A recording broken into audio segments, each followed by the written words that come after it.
The world's largest retail event is underway.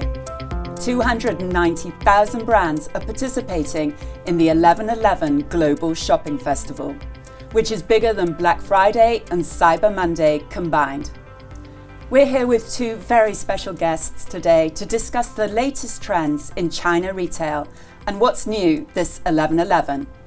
We have Fortnum & Mason's Regional Managing Director Asia Pacific, Carmen Chiu, and live from London we have Zarina Kanji for Alibaba Group, the creator of 11/11 back in 2009. I'm Alison Tudor-Ackroyd, editor of Alizilla. Turning first to you, Carmen. Fortnum & Mason embarked on expansion in mainland China earlier this year. Tell us, what's driving your push? Thank you, Alison. First of all, thank you for having me. And second of all, I'm super excited about W11.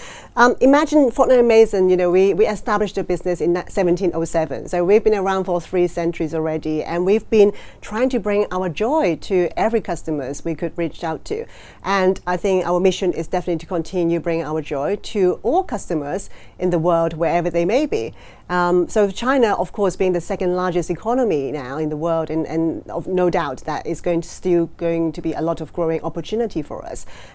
In Fortnum's, digital is going to be a major pillar in our next 5-year strategy, and going into Tmall Global earlier this year in June has been an amazing journey. We're going to treat this as like a test and learn approach, but it's going to give us so much learning about our journey ahead, going into China as well. And before the pandemic, actually, there has been a lot of Chinese customers from China visiting us in Piccadilly. So we know the high appeal of British brands in the UK, but also happening in mainland China. So that's giving us a longer term vision to expand our business into China this June.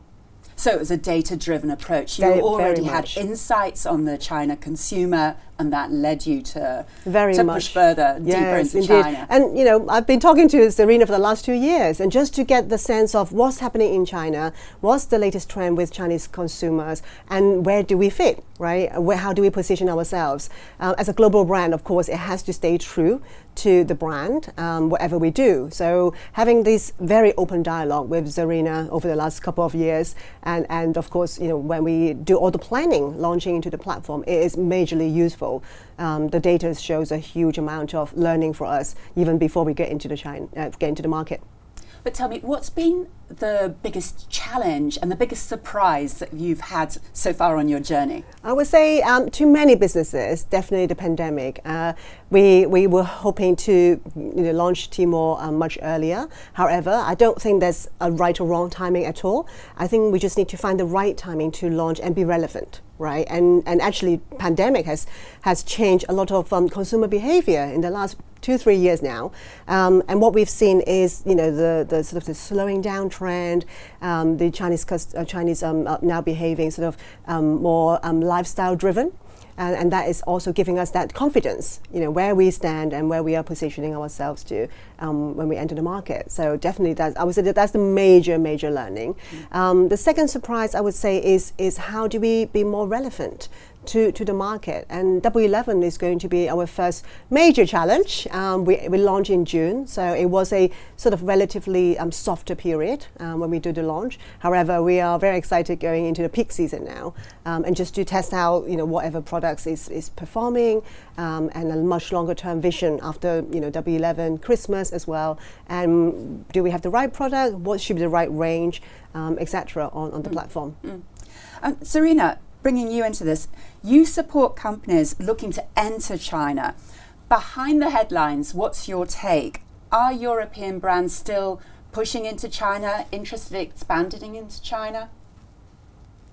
Thanks, Alison, and likewise, thank you for having me here today. I'm really excited to be with you both. So yes, is the answer to the question. European brands are still very much looking to enter China, and Chinese consumers are very much looking for those types of products.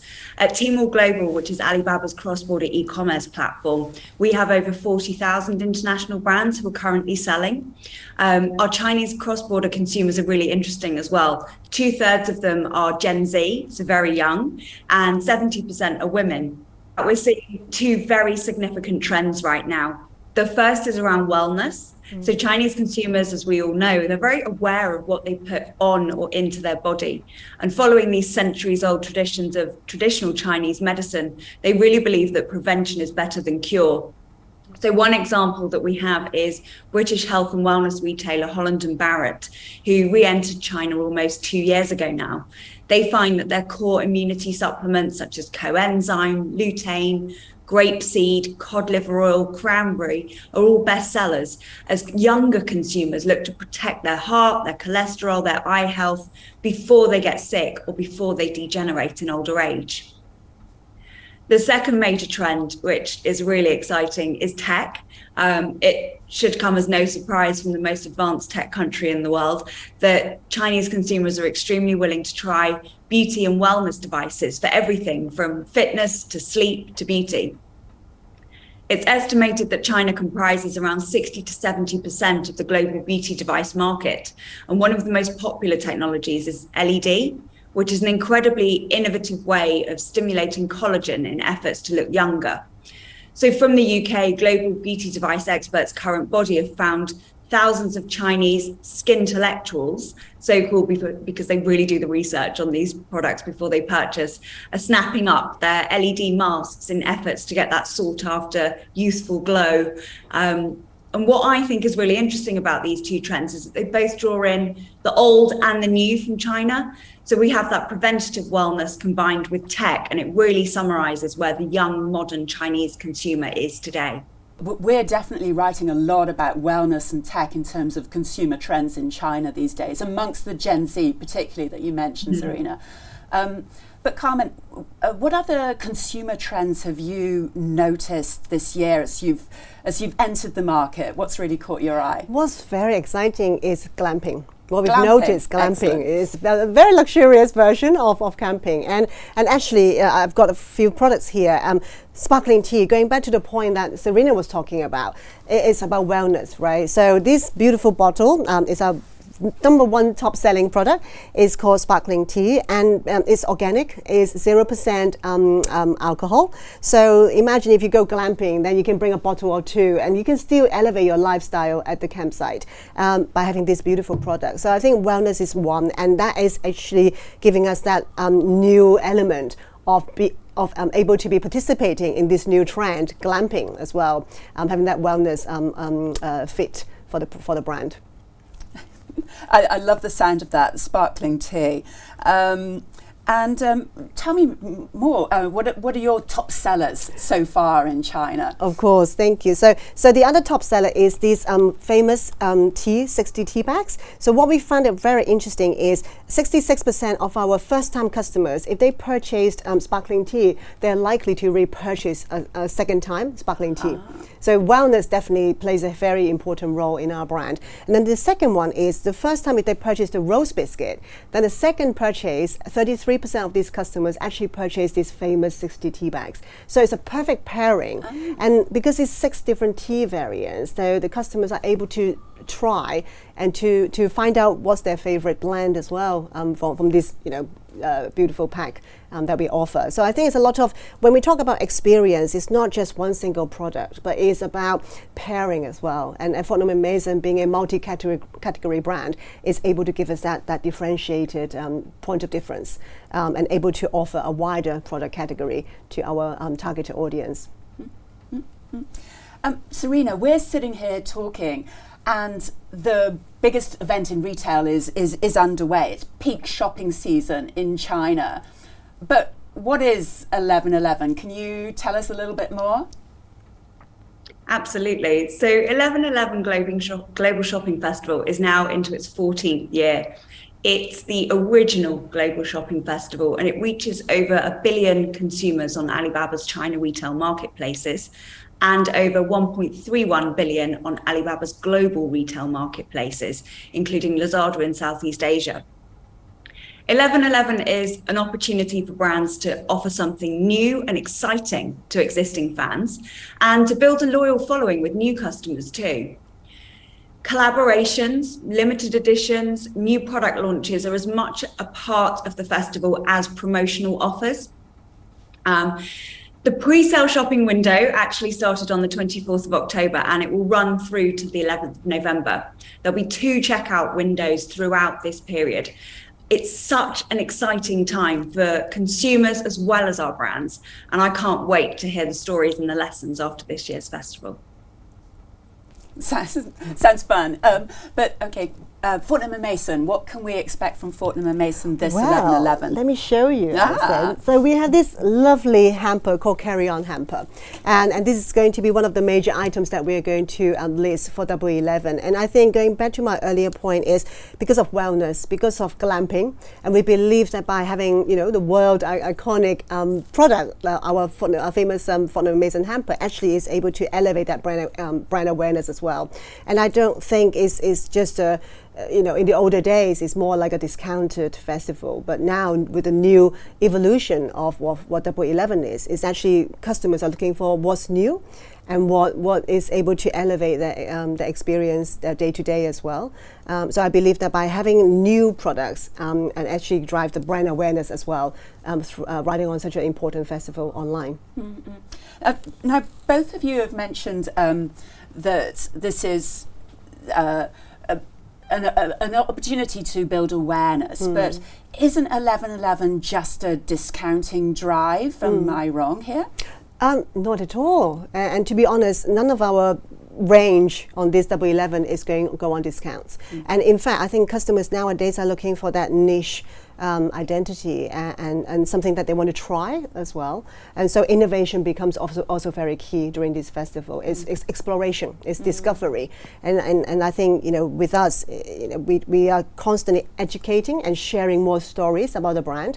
And don't forget, we have, 300 years of heritage of stories as well. So I think it's building the brand, but also sharing more information about what the brand is and what the products are. And then consumers is able to see that the differentiated point of difference on the platform on that festival, and just to get to know more about different offers on the platform. Understood. Zarina, how are other European brands boosting awareness and membership, and what tools are at their disposal? There's 2 really key areas for brands and consumers to engage with during this year's 11/11 Global Shopping Festival to boost awareness and membership.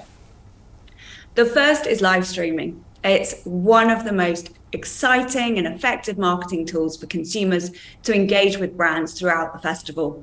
And this year, Alibaba is enabling brands with the ability to actually self-run live streaming sessions during 11/11 through Tmall Live, which is our live streaming channel.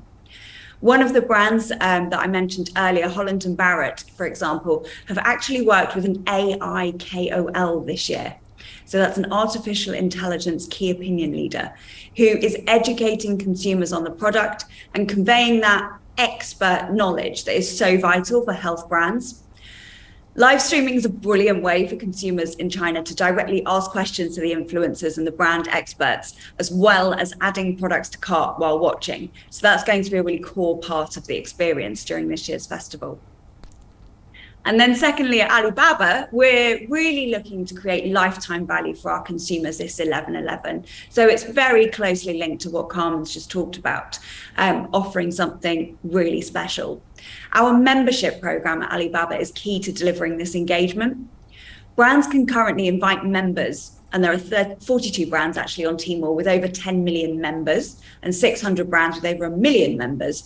And many of them drive over 40% of their gross merchandise value from their member purchases. So that loyalty, that connection is really key for a brand to achieve success. Alibaba has its own membership program, 88 VIP, which offers many benefits to its most loyal Chinese consumers. As of summer this year, 88 VIP had over 25 million members, and they averagely spend around $7,500. So really, really engaged, high spending, love the brands. And we really expect to see this membership model increasing engagement and enhancing the customer experience alongside live streaming during this year's 11/11 festival. Thank you, Zarina. As we draw to a close, I'm going to ask both of you to put your heads together and come up with 3 key pieces of advice that you would give to business leaders as they enter China? And I think there are more than three, absolutely. And I think you have to be agile and be very nimble as well. It's no 2 days are the same. And you have to be really understanding and move along with the trend as well. So I think be very agile and also be relevant. We have Mid-Autumn Festival earlier this year, and it went very well. But I think you're not just taking a global brand into China, but you also have to be relevant at a certain occasion as well. Then the other thing I would like to mention is also that transparent partnership with the TP and also with the platform. And I think the reason why we have now 4 months in since we launched in June, I think it's very important that we keep that open dialogue. And nothing is more important from looking into the data, how you responding to the data, and that is also very important as well. And there's one point I would like to add is going back to Zarina's point earlier, is live streaming. And if you talk to the platform very often, then they will also give you that opportunity of learning together. And we are very delighted to share that on the 3rd of November, we will do our first live streaming from London, our Piccadilly shop, and this will create what we talked about earlier, is the awareness, but also showcasing what the brand is like, from our home, and that is going to have a flywheel impact eventually when the travel resumes, right? So our Chinese customers can go to visit us in London, can come to Hong Kong to visit us, our flagship in Hong Kong as well. But I think it's just constant learning and be very open-minded is very key. Over to you, Zarina. I think we have some lapovers here, but that's good. Carmen's absolutely right. There are lots and lots of top tips, but my top three are: partnership is key, working together, brand Alibaba, and with your e-commerce operator, your trade partner or your distributor is really, really crucial. The second is to be open-minded about the end use of your product. What we found is that Chinese consumers may well have a very different approach, either a different angle in terms of their mindset and the end use of the product, or different tastes than a brand would typically experience in their bestsellers from a Western or global consumer. So I think once we do see those Chinese tourists come back to Fortnum & Mason in London and visit the Piccadilly store, we'll find some differences between what they purchase versus Fortnum's traditional Western customer. And the third top tip is pace. Be prepared to be really versatile and move at the pace of China. It's still so exciting and it's still faster than any other market. Thank you so much, guys, for your insights, and thank you everybody for tuning in.